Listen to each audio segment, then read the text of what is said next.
ரோஹித் சர்மா அதிரடி நீக்கம், விராட் கோலி கொடூர சொதப்பல். ஆனாலும் வெற்றி கொடி நாட்டிய இந்திய அணி.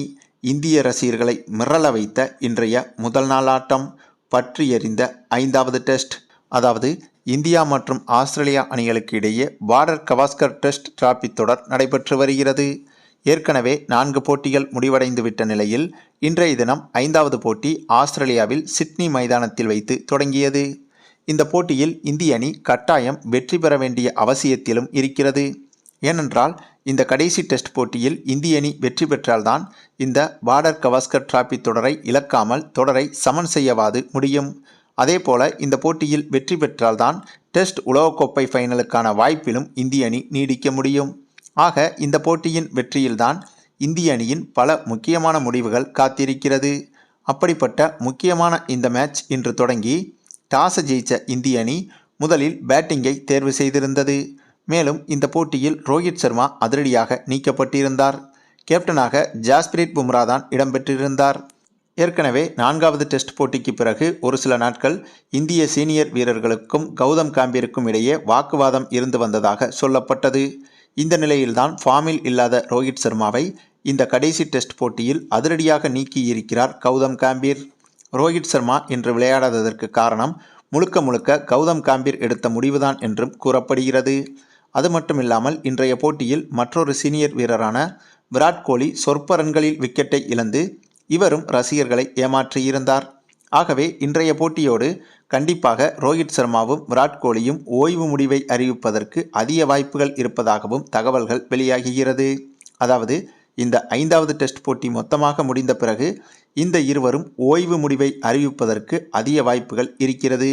மேலும் இன்றைய நாள் ஆட்டத்தில் யாஸ்வி ஜெய்ஸ்வால், சுப்மன் கில், KL ராகுல், விராட் கோலி போன்ற அனைவருமே சொற்ப ரன்களில் ஆட்டமிழந்து இந்திய அணிக்கு மீண்டும் அதிர்ச்சி கொடுத்திருந்தனர். இதனால் இந்திய ரசிகர்கள் பெரும் ஏமாற்றத்திற்கும் உள்ளானார்கள். அதன் பின்னர் நம்ம ரிஷப் பண்ட் களமிறங்கி இந்திய அணியை தாங்கி பிடித்தார் என்றே சொல்லலாங்க.